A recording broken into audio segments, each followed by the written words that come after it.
अरे बहू उठ जा, सुबह के 8 बज गए हैं, तू अभी तक सो रही है या बाथरूम में है? अरे कुछ तो बोल। शीतल की सास उसके कमरे से बाहर खड़ी होकर उसे आवाज लगा ही रही थी कि तभी अचानक शीतल का पति विजय अपनी माँ के पास आया। विजय, तू जल्दी उठ गया और तेरी बीवी अभी तक सो रही है। अब आप जाकर आराम करो, मैं देखता हूँ। जैसे ही विजय की माँ वहां से गई, वैसे ही विजय किचन में जाकर चाय बनाने लगा। चाय की कप लेकर वो अपने कमरे में पहुंचा तो देखा कि उसकी बीवी शीतल अभी तक सो रही थी। गुड मॉर्निंग शीतल, उठ जाओ, सुबह हो गई है। आज मेरे घर में तुम्हारी पहली सुबह मुबारक हो। विजय, थोड़ी देर और सोने दो ना, वैसे भी आज भर की छुट्टी और फिर कल से मुझे ऑफिस भी जाना है। तभी तो बोल रहा हूँ, अपनी आदत खराब मत करो, जल्दी उठ जाओ ताकि कल उठने में प्रॉब्लम नहीं होगी। विजय बड़े ही प्यार से उसे उठा रहा था, इसलिए शीतल ने उठकर चाय पी।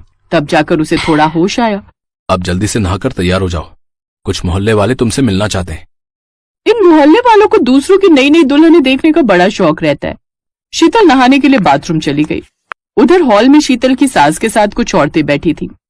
मैंने सुना है विजय की बीवी ऑफिस में काम करती है, ये तो बड़ी अच्छी बात हुई।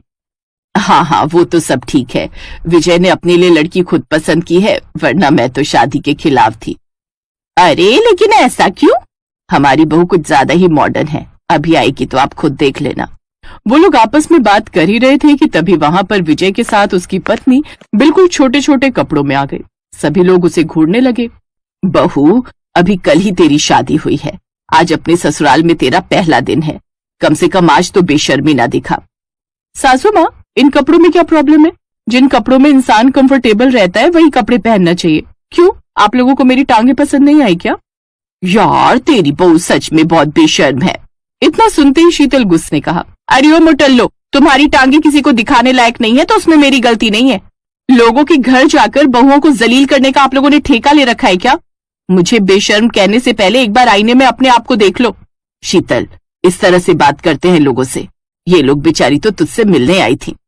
मिलने आई है या मेरी बेइज्जती करने? चुपचाप नाश्ता करो और यहाँ से निकल लो, मेरे ऊपर कोई भी कमेंट करने की जरूरत नहीं है।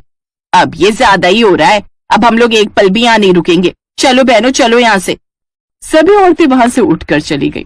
खैर, किसी तरह पहला दिन शीतल का ससुराल में बीता। अगले ही दिन वो शॉर्ट पहनकर ही ऑफिस जाने लगी। बहू, तू अपने ऑफिस भी इतने छोटे छोटे कपड़े पहनकर जाती है क्या? ओ सासू माँ, फिर से शुरू हो गई। मैं पहली बार इतने छोटे छोटे कपड़े पहनकर ऑफिस नहीं जा रही हूँ। शीतल, माँ बिल्कुल ठीक कह रही है। अभी तक तुम एक लड़की थी, पर अब तुम औरत बन चुकी हो, इस घर की बहू हो तुम। अभी मेरा मूड खराब मत करो, शादी के बाद पहली बार ऑफिस जा रही हो तो मुझे जाने दो। बेटा, इसे ऐसे ही जाने दे, ज्यादा बहस करके कोई फायदा नहीं है। सुबह सुबह किसी का मूड नहीं खराब करना चाहिए। थैंक यू सासू माँ। इतना कहकर शीतल अपने ऑफिस पहुंच गई। उसने अपने हाथों में चूड़ा और मांग में सिंदूर भर रखा था। तभी वहां पर उसका बॉस आया और बोला, शीतल, अब तुम्हारी शादी हो चुकी है, अब तो इतने छोटे छोटे कपड़े पहनना बंद करो, छोटी बच्ची हो क्या? इतना बोलते ही ऑफिस के सारे एम्प्लॉय जोर जोर से हंसने लगे। शीतल ने घूरकर सभी की तरफ देखा तो सब लोग शांत हो गए। खैर, अब आ ही गई हो तो अपना काम शुरू करो। इतना कहकर उसका मालिक वहां से चला गया। यार विक्की, जिसके पीछे हम सभी पागल थे उसे तो कोई और उड़ा के ले गया। इसकी टांगे कितनी खूबसूरत है ना, कितना किस्मत वाला होगा वो जिसके साथ इस लौंडिया की शादी हुई। हाँ, बिल्कुल सही कह रहा है यार तू। तभी वहां पर ऑफिस का पियून सभी को चाय देने के लिए आया। रुक रुक रुक, ये लीजिए आप दोनों की चाय। और शीतल की चाय भी यहीं रख दे, आज मैं अपने हाथों से उसे चाय दूंगा, समझा? अगर चाय देने का इतना ही शौक है तो आप मेरी जगह पियोन की नौकरी कर लीजिए, मैं आपकी जगह नौकरी कर लेता हूँ, क्योंकि मैंने भी बीटेक किया हुआ है। मजबूरी में चाय बेचनी पड़ रही है क्योंकि कहीं जा भी नहीं मिल रही। बे बकवास बंद कर, चाय का कप रख और निकल यहाँ से। उसने चाय का कप रखा और वहां से निकल गया। विकी और वरुण चाय का कप लेकर शीतल के पास पहुंचे और उसे ऊपर से नीचे तक घूरने लगे। वरुण, विकी, तुम लोग मुझे घूर क्यों रहे हो? और तुम लोग चाय लेकर क्यों आए हो? चाय वाला नहीं आया क्या? अरे नहीं, हमने सोचा आज हम लोग आपको चाय देते हैं, इसी बहाने हम आपकी शादी के लिए बधाई भी दे देंगे। Thank you so much. Vicky ने शीतल को चाय दी, लेकिन उसने जानबूझकर कप हिला दिया जिससे चाय शीतल के ऊपर ही गिर गई। सॉरी शीतल, गलती से चाय गिर गई आप पर। क्या सॉरी सॉरी यार, आज सुबह से वैसे भी मेरा मूड ऑफ है, तुम लोगों ने चाय गिरा दी। मेरे पास दूसरे कपड़े भी नहीं है, अब गरम गरम चाय वाले कपड़े पहनकर मैं कैसे काम कर पाऊंगी। शीतल उसी वक्त वॉशरूम चली गई। उसने जल्दी से कपड़े चेंज करके तौलिया लपेट लिया। सिर्फ तौलिया में ही वो बाहर आ गई और बैठकर काम करने लगी। सभी लोग उसे घूरते ही रह गए। तुम सब लोग मेरी तरफ क्या देख रहे हो, अपना अपना काम करो ना, कभी तौलिया में लड़की नहीं देखी क्या। शीतल के गुस्सा करने की वजह से सारे एम्प्लॉइज ने उसकी तरफ देखना बंद कर दिया, लेकिन फिर भी बीच बीच में चुपके चुपके सभी लोग शीतल को घूर रहे थे। तभी एक लड़की ने अपने कलीग से कहा, यार ये शीतल तो बड़ी बेशर्म है, शादी के पहले तो बेशर्मी करती ही थी, शादी के बाद इसकी बेशर्मी और भी बढ़ गई। हमारे बॉस कुछ कहते नहीं, इसका मतलब ये नहीं कि यहाँ पर बेशर्मी दिखाती फिरे ये लड़की।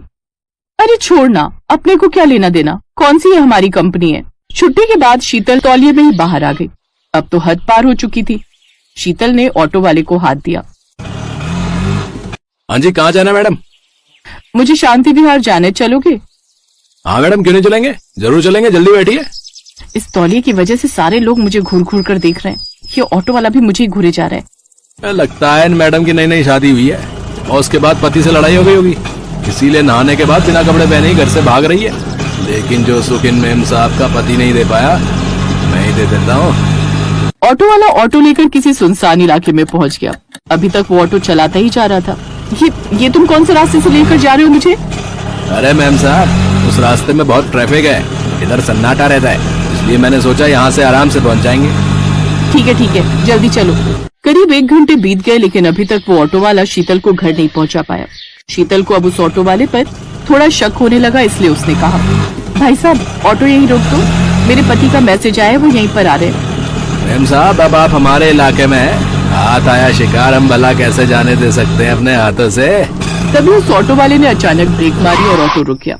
अब वहाँ पर 2-3 ऑटो वाले और भी आ गए। तुम्हारे चेहरे से पसीने क्यों आ रहे हैं? हम तुम्हें उस कंपनी के बाहर अक्सर देखते हैं, हर बार तो तू छोटे छोटे कपड़े पहनकर हम जैसे ऑटो वालों को इनवाइट करती है। आज तो सिर्फ तौलिए में ही आ गई, जिससे हमें कंफर्म हो गया कि तू पक्का कुछ चाहती है। खबरदार मुझे छूने की कोशिश भी की तो। तभी वहाँ पर उसका पति अपनी कार लेकर आ गया। उसने सभी ऑटो वालों को हीरो की तरह धोना शुरू कर दिया। सब ऑटो वाले भाग गए। चलो रास्ते में शॉपिंग करते हैं, फिर घर चलेंगे। शीतल ने इस बार सलवार सूट खरीदा और घर आने लगी। रास्ते में विजय ने कहा, शीतल तुम्हें पता है ये सिर्फ इंसानी कपड़े क्यों पहनता है, कोई जानवर या पक्षी क्यों नहीं? ये तो मुझे नहीं पता विजय। क्योंकि लोगों की नजरें बहुत खराब है, लोगों की नजरों से बचने के लिए ही कपड़े पहने जाते हैं, और इसके पीछे कोई दूसरी वजह नहीं है। उस दिन के बाद से शीतल ने साड़ी पहननी शुरू कर दी।